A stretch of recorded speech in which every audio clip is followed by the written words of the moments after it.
రేపే మహాలయ అమావాస్య, పైగా సూర్యగ్రహణం కలిసి వస్తున్న అద్భుతమైన రోజు. ఇది ఎన్నో వేల సంవత్సరాల తర్వాత వస్తున్న విశేషమైన రోజు. ఈ అమావాస్య రోజు రాత్రి పడుకునే ముందు మంచం కింద ఇది పెట్టి పడుకోండి. తెల్లవారేసరికి మీ జీవితం మారిపోతుంది. ఈ అమావాస్య చాలా అద్భుతమైన అమావాస్య. హిందూ మతంలో అమావాస్య తిథికి గొప్ప ప్రాముఖ్యత ఉంది. పంచాంగం ప్రకారం ప్రతి నెల కృష్ణపక్షంలోని 15వ రోజును అమావాస్య అంటారు. ఈ అమావాస్య తిథి రోజున ప్రత్యేక పూజలు, పరిహారాలు చేయటం వల్ల జీవితానికి సంబంధించిన సమస్యలన్నీ కూడా తొలగిపోయి కోరికలు నెరవేరుతాయని పండితులు చెప్తూ ఉన్నారు.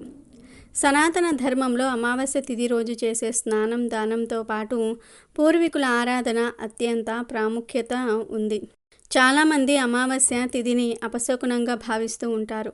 కానీ అమావాస్య రోజున చేసే పూజలు, పరిహారాలు మనకు 100కు 100% మంచి ఫలితాలను ఇస్తాయి. మనకు ఉన్న చెడును లాగేసుకుంటాయి. మనలో కొంతమందికి రాత్రి అయితే చాలు విపరీతంగా భయం పెరిగిపోతూ ఉంటుంది. నిద్రపోతే ఎక్కడ చెడు కలలు, పీడకలలు వస్తాయో అని భయపడిపోతూ ఉంటారు. పగలంతా కష్టపడి పనిచేసినా రాత్రి నిద్రపోకపోవటం, నిద్రపోదాం అనేసరికి పిచ్చి పిచ్చి ఆలోచనలు రావటం, ఏదో జరగబోతుందని భయపడటం వంటివి జరుగుతూ ఉంటాయి. ఇలాంటి సమస్యలు ఇటీవల కాలంలో చాలామంది ఎదుర్కొంటున్నారు. మీకు రాత్రి అయితే మనశ్శాంతి కరువు అవుతూ ఉన్నది అన్నట్లయితే, రాత్రిపూట తిండిపై, నిద్రపై శ్రద్ధ రాకుండా ఉంటున్నా వీటికి కారణం నరదృష్టి. మరికొంతమందికి రాత్రికి స్నానం చేసినా నిద్ర పట్టదు. వీటన్నిటికీ కారణం నరదృష్టియే. ఇలాంటి నరదృష్టిని, మీ ఇంట్లో ఉన్న నెగిటివ్ ఎనర్జీని తరిమి కొట్టాలంటే రేపు అమావాస్య రోజు రాత్రి పడుకునే ముందు మంచం కింద ఈ ఒక్కటి పెట్టండి. ఈ ఒక్కటి పెట్టి పడుకోండి. ఇది రాత్రిపూట మంచం కింద పెట్టి పడుకుంటే ఇక మీకు చెడు కలలు అనేవి రావు. మీరు రాత్రిపూట నిద్రపోవడానికి పడే శ్రమంతా కూడా తొలగిపోతుంది. కొన్ని ఇళ్లల్లో పగలంతా బాగానే ప్రశాంతంగా ఉంటుంది. కానీ రాత్రి అయితే కుటుంబంలో ఏదో ఒక గొడవ జరుగుతుంది. రాత్రి అందరూ కలిసిమెలిసి భోజనం చేద్దాము అనుకునే సమయానికి ఏదో విషయంలో గొడవ జరుగుతుంది. దీనివల్ల ఇంటి వాతావరణం దెబ్బతింటుంది. ఉదయమంతా కూడా సరదాగా ఉన్న పిల్లలు రాత్రి అయితే చాలు ఏడవటం, బాగా అల్లరి చేయటం, తినకపోవటం వంటివి చేస్తారు. ఇవన్నీ మీ ఇంటిలో నెగిటివ్ ఎనర్జీ ఉండటం వల్ల జరుగుతుంది. లేదా మీ ఇంటి వారిపై ఎవరిదైనా చెడు దృష్టి పడితే ఇలా జరుగుతుంది. ఇంట్లో ఉన్న నెగిటివ్ ఎనర్జీని, మీపై ఉన్న నెగిటివ్ ఎనర్జీని తరిమి కొట్టడానికి రేపు అమావాస్య రోజు దీనిని మంచం కింద పెట్టి పడుకోండి. ఇక మీకు సుఖవంతమైన నిద్ర లభిస్తుంది. దీనితో మీ జీవితం మారిపోతుంది. మరి రేపు శక్తివంతమైన అమావాస్య రోజు మంచం కింద ఏం పెట్టి పడుకోవాలో ఈ వీడియోలో వివరంగా తెలుసుకుందాం.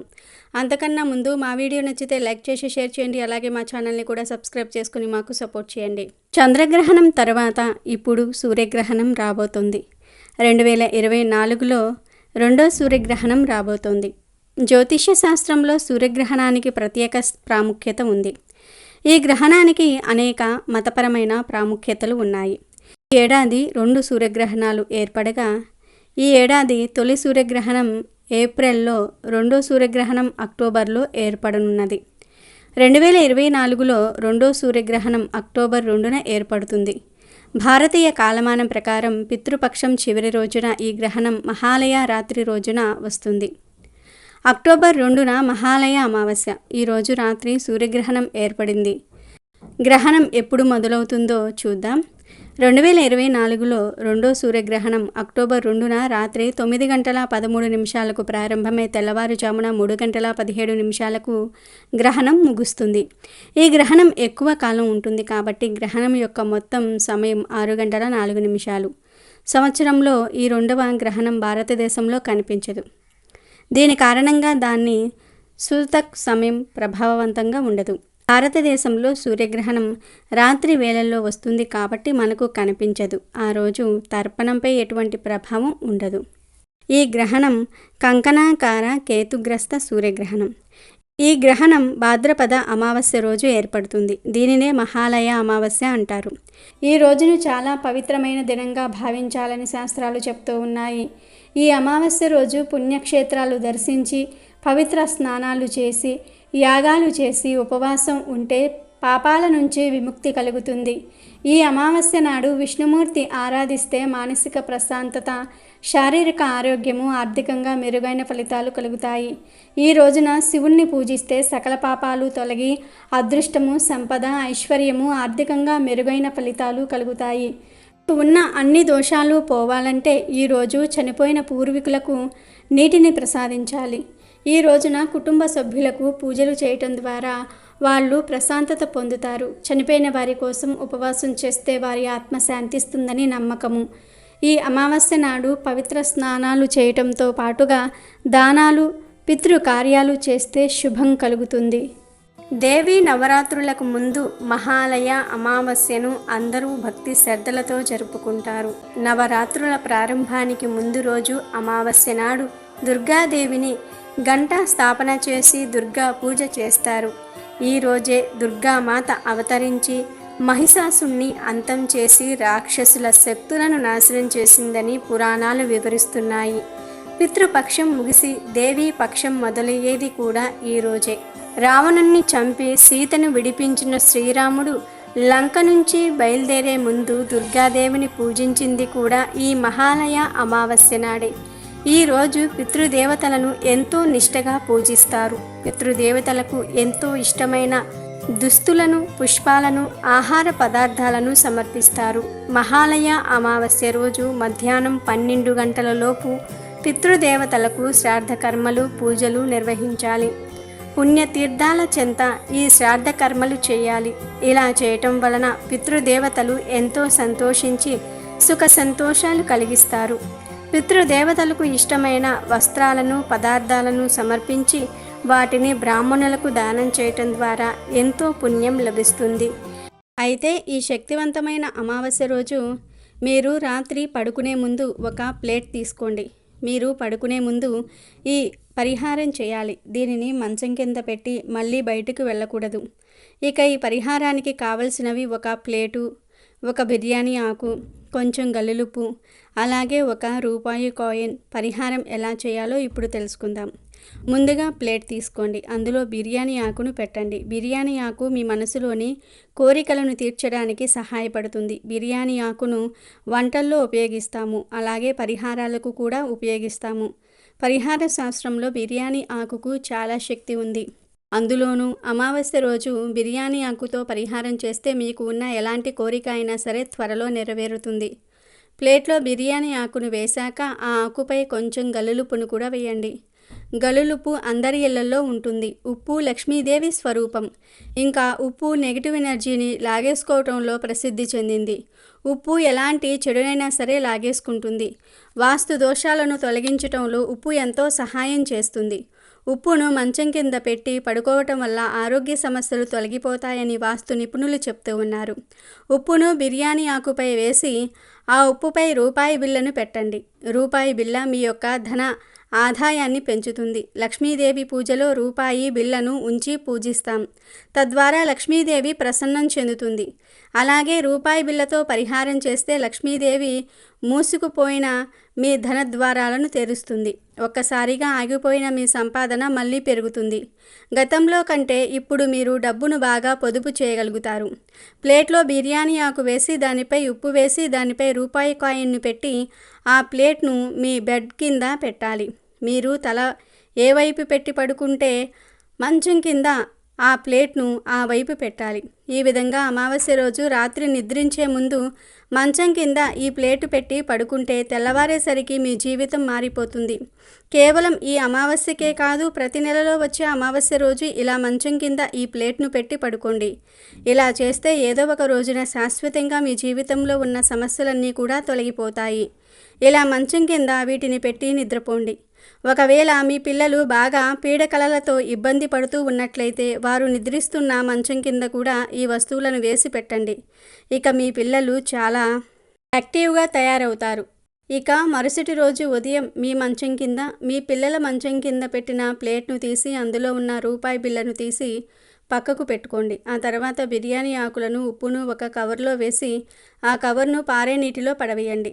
ఇలా పడేసి ఇంటికి వచ్చి కాళ్ళు చేతులు కడుక్కొని మీ పనులను మీరు చేసుకోండి. ఆ రూపాయి బిళ్ళను మీ ఇంటికి ఎవరైనా అడుక్కునేవారు వస్తే వారికి ఇచ్చేయండి. మీ పిల్లల చేత అడుక్కునే వారికి డబ్బు వేస్తే ఇంకా మంచిది. ఈ పరిహారం చేయటం వల్ల మీ జీవితం, మీ పిల్లల జీవితం మారిపోతుంది. పిల్లలు చక్కగా మీ మాట వింటారు. అలాగే మీ దాంపత్య జీవితంలో జరిగే గొడవలు కూడా తగ్గిపోతాయి. ఇక మీ ఇంటిలో అన్ని శుభాలే జరుగుతాయి. మరి ప్రతి ఒక్కరూ కూడా రేపు అమావాస్య రోజున రాత్రి పడుకునే ముందు వీటిని మంచం కింద పెట్టి పడుకోండి. రాత్రికి రాత్రే మీ జీవితాన్ని మార్చుకుని అదృష్టవంతులుగా మారిపోండి. అయితే ఎంతో శక్తివంతమైన ఈ భాద్రపద అమావాస్య రోజున గుమ్మం దగ్గర ఒక పరిహారం చేస్తే మీ ఇంట్లోని నెగిటివ్ ఎనర్జీ అంతా కూడా పోతుంది. నవరాత్రి పూజకు మీ ఇల్లు సిద్ధమవుతుంది. అమ్మవారు మీ ఇంటికి ఆహ్వానించబడుతుంది అని పండితులు చెప్తూ ఉన్నారు. ఈ పరిహారాన్ని ప్రతి ఇంట్లోని ఇల్లాలు చేసుకోవాలి. దీనివలన ఇంట్లోని నెగిటివ్ ఎనర్జీ పోతుంది. ఈ పరిహారాన్ని అమావాస్య రోజు రాత్రి చీకటి పడిన తరువాత చేయాలి. ఈ పరిహారానికి ముఖ్యంగా పసుపు, ఉప్పు, కుంకుమ, ఒక పెద్ద ప్రమిద, ఒక చిన్న మట్టి ప్రమిద, నువ్వుల నూనె, ముగ్గు పిండి కావాలి.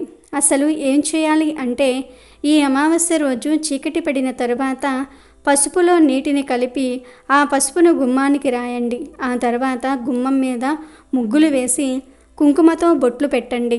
గుమ్మం పక్కన కొంచెం పసుపుతో అలికి చిన్న ముగ్గు వేయండి. ఆ ముగ్గు పైన ఒక పెద్ద మట్టి ప్రమిదను పెట్టండి. ఆ ప్రమిదలో నిండుగా గల్లులుప్పును పొయ్యండి. ఆ ఉప్పు మీద మరొక చిన్న మట్టి ప్రమిదను పెట్టి నువ్వుల నూనె పోసి 3 వత్తులు వేసి దీపం వెలిగించండి. ఇలా ఉప్పు దీపం వెలిగించిన తరువాత ఈ దీపానికి కొంచెం పసుపు, కుంకుమ, అక్షింతలు, పుష్పాలు సమర్పించండి. ఇష్ట దైవాన్ని తలుచుకుని మా ఇంట్లోని చెడు అంతా కూడా పోయి అమ్మవారి శక్తి మా ఇంట్లోకి రావాలి అని సంకల్పం చెప్పుకోండి. అలాగే గుమ్మం పైన వేపాకులతో లేదా తులసి ఆకులతో తోరణం తయారు చేసుకొని కట్టుకోండి. ఇలా కట్టడం వలన అమ్మవారి శక్తి మీ ఇంటి వైపు అట్రాక్ట్ అవుతుంది. ఇలా పెట్టిన ఉప్పు దీపాన్ని మరునాడు తీయాలి. అంటే ఉప్పును తీసి బయట ప్రవహించే నీటిలో పడవేయాలి. ప్రమిదలను మాత్రం మళ్ళీ వాడుకోవచ్చు. దగ్గరలో ప్రవహించే నీరు లేకపోతే ఎక్కడైనా సరే చెట్టు మొదట్లో కానీ ఎవరూ తొక్కని చోట కానీ ఉప్పును పడేయండి. ఇలా నవరాత్రులు స్టార్ట్ అయ్యే ముందు వచ్చే అమావాస్య రోజున చేసుకోవటం వలన మీ ఇల్లు పవిత్రంగా మారుతుంది. అమ్మవారు మీ ఇంటికి వస్తుంది. మీరు చేసే నవరాత్రి పూజలకు 100% ఫలితం వస్తుంది. ముఖ్యంగా ఇంట్లోని చెడు అంతా కూడా పోతుంది. మీరే స్వయంగా ఫలితాన్ని అనుభవిస్తారు. కాబట్టి మీరు కూడా నవరాత్రులకు ముందు వచ్చే అమావాస్య రోజు తప్పనిసరిగా ఈ పరిహారాన్ని చేసి చూడండి. అమ్మవారు మీ ఇంటికి వస్తారు. మీరు కోరుకున్న కోరికలన్నిటినీ కూడా నెరవేరుస్తారు. మీకు అంతా మేలు జరుగుతుంది. చాలా పవర్ఫుల్ పరిహారం ఇది. కాబట్టి తప్పకుండా ఈ పరిహారాన్ని చేసి శుభ ఫలితాలను పొందండి. మన అస్తిత్వానికి కారకులు మన తల్లిదండ్రులు, వారి పూర్వీకులు. వారిని స్మరించుకోవటం, వారి పట్ల గౌరవం చూపించటం మన కర్తవ్యం. ఈ పితృ రుణాన్ని తీర్చుకోవడానికి ఉద్దేశించిన కాలం పితృపక్షం. దీనినే మహాలయ పక్షం అంటారు. భాద్రపద బహుళ పాడ్యమి నుండి అమావాస్య వరకు ఈ 15 రోజులు పితృతర్పణాలకు, పిండ ప్రధానాలకు విశిష్టమైనదని శాస్త్రవచనం. ఈ భాద్రపద అమావాస్యనే మహాలయ అమావాస్య అంటారు. ఇది చాలా పెద్ద అమావాస్య. మహాలయ పక్షంలో పెద్దలకు తర్పణాలు ఇవ్వలేని వారు, ఇవ్వటం కుదరని వారు ఈ రోజు తర్పణాలు విడిచి యథాశక్తిగా అన్నదానం చేస్తే మంచిది. అయితే ఈ మహాలయ అమావాస్య రోజు కొడుకులు ఉన్నవారు 6 తర్వాత ఒక పరిహారం ఖచ్చితంగా చేయాలని శాస్త్ర పండితులు అంటూ ఉన్నారు. ఈ అమావాస్య చాలా శక్తివంతమైనది. ఈ రోజు కొడుకులు ఉన్నవారు అంటే కొడుకులు ఉన్న ప్రతి తల్లి కూడా ఈ పరిహారం చేయాల్సిందే అని పండితులు చెప్తూ ఉన్నారు. కొడుకుల జీవితం బంగారు బాటలో నడవాలంటే తప్పకుండా ఈ పరిహారం చెయ్యాలి. ప్రతి తల్లి కూడా ఈ అమావాస్య రోజు కొడుకులకు చక్కగా దిష్టి తీసేయండి. ఇలా చేస్తే కొడుకుల ఎదుగుదల బాగుంటుంది. వారిపై ఎటువంటి చెడు కళ్ళు పడకుండా జీవితం ముందుకు సాగడానికి కొడుకులపై ఎలాంటి చెడు పడకుండా, చెడు ప్రవేశించకుండా ఉండడానికి ఈ దిష్టి అనేది బాగా ఉపయోగపడుతుంది. 3 సంవత్సరాల నుండి 60 సంవత్సరాల లోపు వయసు ఉన్న కొడుకులు ఉన్న ప్రతి తల్లి కూడా ఈ పరిహారం చేయాలి. ఇది ఇప్పటి నుంచే కాదు, పురాతన కాలం నుండి కూడా అమావాస్య తిథి రోజున కొడుకులు ఉన్న ప్రతి ఒక్కరూ కూడా, వారసులు ఉన్న ప్రతి ఒక్కరూ కూడా వారికి దిష్టి తీసేస్తూ ఉంటారు. అసలు ఏం చేయాలి అంటే, కొడుకులు ఉన్న ప్రతి తల్లి కూడా ఈ అమావాస్య రోజు గల్లులుప్పు, ఎండుమిరపకాయలు తీసుకొని వాటిని మీ కొడుకు చుట్టూ సవ్య దిశలో 11 సార్లు, అపసవ్య దిశలో 11 సార్లు తిప్పండి. ఆ తర్వాత జీడి గింజలు ఉంటాయి కదా, నల్లగా ఉండే జీడి గింజలను కూడా తీసుకొని వాటితో కూడా దిష్టి తీసేయండి. అలాగే ఒక తెల్లని కాగితాన్ని తీసుకొని దానిని 7 సార్లు చింపి పిల్లలపై నుండి ఈ పేపర్ ముక్కలతో దిగతుడిచి ఆ తర్వాత పేపర్ను కాల్చేయాలి. ఇలా చేయటం వలన పిల్లలపై ఎలాంటి నెగిటివిటీ ఉంటుందో అదంతా కూడా పోతుంది. పిల్లలకు చాలా మంది దిష్టి పెడుతూ ఉంటారు. ఈ రోజుల్లో పిల్లలు వీటిని నమ్మరు. కానీ మంచి శక్తులు ఎలా ఉన్నాయో అలాగే ప్రకృతిలో ఉన్నాయో, అంటే మంచి శక్తులు ఎలా అయితే ప్రకృతిలో ఉంటున్నాయో అదేవిధంగా చెడు శక్తులు కూడా ఉంటాయనేది నిజం. కాబట్టి మీ పిల్లలు నమ్మినా నమ్మకపోయినా మొండికేసిన వారిని ఎలాగోలా ఒప్పించి ఒక చోట కూర్చోపెట్టి, ఇప్పుడు మనం చెప్పుకున్న విధంగా అంటే ముందు ఉప్పు ఎండుమిరపకాయలతో దిష్టి తీసేయండి. తర్వాత నల్లటి జీడి గింజలతో దిష్టి తీసేయండి. చివరిగా ఒక పేపర్ను 7 ముక్కలుగా చింపి దానితో మీ పైనుండి కింద వరకు కూడా దిగదుడిచి కాల్చివేయండి. ఉప్పు ఎండుమిరపకాయలు జీడి గింజలను మాత్రం ప్రవహించే నీటిలో కలిపేయండి. లేదా ఎవ్వరూ నడవని చోట లేదా ఎవ్వరూ తొక్కని చోట గొయ్యి తీసి పాతిపెట్టండి. ఇలా చేస్తే మీ కొడుకులు చక్కగా అభివృద్ధిలోనికి వస్తారు. ఎలాంటి చెడు కళ్ళు వారిని ఏమీ చేయలేవు. ఈ ప్రక్రియ అంతా కూడా చీకటి పడ్డాక 6 దాటిన తర్వాత చేస్తే మంచిదని పురోహితులు అంటూ ఉన్నారు. అలాగే ఈ అమావాస్య రోజు ఒక గుమ్మడికాయను తెచ్చుకొని ఇంటి ముందు కట్టండి. ఇంటిపై ఉన్న దిష్టి కూడా పోతుంది. చాలా చక్కటి ఫలితాలు కలుగుతాయి.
భాద్రపద అమావాస్య రాబోతూ ఉంది. ఈ అమావాస్య తర్వాత నుండి దేవీ నవరాత్రులు ప్రారంభమవుతాయి. కనుక ఈ అమావాస్యకు హిందూ సాంప్రదాయంలో చాలా ప్రాధాన్యత ఏర్పడింది. అయితే దేవీ నవరాత్రులకు ముందు వచ్చే ఈ అమావాస్య రోజు అమ్మవారి ఆహ్వానం కోసం ఇప్పుడు మనం చెప్పుకోబోయే ఈ చిన్న పరిహారం చేస్తే మీ దశ తిరిగిపోతుంది. అమ్మవారు మీ ఇంటికి వచ్చి మిమ్మల్ని కుబేరులుగా మారుస్తారన్నది వేద పండితుల మాట. మరి నవరాత్రులకు ముందు వచ్చే అమావాస్య రోజు ఏం చేస్తే అమ్మవారు మీ ఇంటికి వస్తుందో ఇప్పుడు మనం ఈ వీడియోలో తెలుసుకుందాము. భాద్రపద బహుళ అమావాస్యను మహాలయ అమావాస్య అంటారు. చనిపోయిన వారందరి స్మృతి కోసం చేసే ఈ అమావాస్యను సర్వ పితృ అమావాస్య అని కూడా అంటారు. ఈరోజు పితరులను గుర్తు చేసుకుని తర్పణాలు వదులుతారు, శ్రాద్ధ కర్మలు చేస్తారు. చనిపోయిన తమ పెద్దల జ్ఞాపకార్థం ఏ కులం వారైనా, ఏ మతం వారైనా, ఏ వర్గం వారైనా పాటించే కార్యక్రమం ఇది. ప్రపంచవ్యాప్తంగా అందరికీ ఈ పితృస్మరణ రోజు ప్రత్యేకంగా ఉన్నది. ఏ జాతి వారైనా, ఏ కులం వారైనా, వాళ్ళెక్కడ ఉన్నా వారి వారి సాంప్రదాయాన్ని బట్టి, ఇంటి ఆచారాలని బట్టి, వాళ్ళ అనుకూలతను బట్టి పితృదేవతలను సంస్కరించుకునే రోజు ఇది. లేకపోతే రౌరవాది నరకాలకు పోతారని పురాణాలు చెప్తూ ఉన్నాయి. ఈ కార్యక్రమంలో కేవలం చనిపోయిన తండ్రి తల్లులనే కాదు, వారి ముందు ఇంకో 2 తరాల వారిని కూడా స్మరిస్తారు. అంటే తండ్రి, తాత, ముత్తాత, అలాగే తల్లి, నానమ్మ, ఆవిడ అత్తగారు, ఇలా అందరినీ స్మరిస్తారు. మహాలయ పక్షం భాద్రపద బహుళ పాడ్యమి నాడు ప్రారంభమై మహాలయ అమావాస్యతో పూర్తవుతుంది. ఈ అమావాస్య పూర్వదినం రోజున శివుణ్ణి భక్తి శ్రద్ధలతో కొలుస్తారు. ఇలా చేస్తే కీర్తి ప్రతిష్టలు పొందుతారని నమ్మకం ఉంది. భాద్రపద మాసంలో వచ్చే అమావాస్య రోజున సాధారణంగా పితృపక్షాలు నిర్వహిస్తారు. ఇంకా ఈరోజు నిర్వహించవలసిన కార్యక్రమాల గురించి ప్రత్యామ్నాయాలతో సహా శాస్త్రాలలో వివరించారు. వారి వారి ఆచారాలు, పద్ధతుల ప్రకారం విధి విధానంగా వాటిని పాటించటం ఉత్కష్టం. ఈరోజు పెద్దలకు తర్పణాలు వదలాలి, వారిని తలుచుకుని బ్రాహ్మణులకు భోజనం పెట్టాలి, అలాగే పేదలకు అన్నదానం చేయాలి. వీలు కాని వారు 2 వ్యక్తులకు భోజనం తయారు చేసుకోవడానికి సరిపోయే అన్ని వస్తువులు, బియ్యం, ఉప్పు, పప్పు, కూరలు, నూనెతో సహా అన్ని పెద్దల పేర్లు తలుచుకుంటూ ఉచితమైన వ్యక్తులకు ఇవ్వాలి. వారి పేరున శక్తి కొలది దాన ధర్మాలు చేయాలి. తండ్రి జీవించి తల్లిని కోల్పోయిన వారైతే మహాలయ పక్షంలో వచ్చే నవమి నాడు తర్పణ శ్రాద్ధ విధులను ఆచరించాలి. తల్లి, తండ్రి ఇద్దరూ లేనివారు మహాలయ పక్షాన తప్పక పితృకర్మలు చేయాలి. ఈ పక్షమంతా చేయలేని వారు ఒక్క మహాలయ అమావాస్యనైనా సరే చేసి తీరాలి.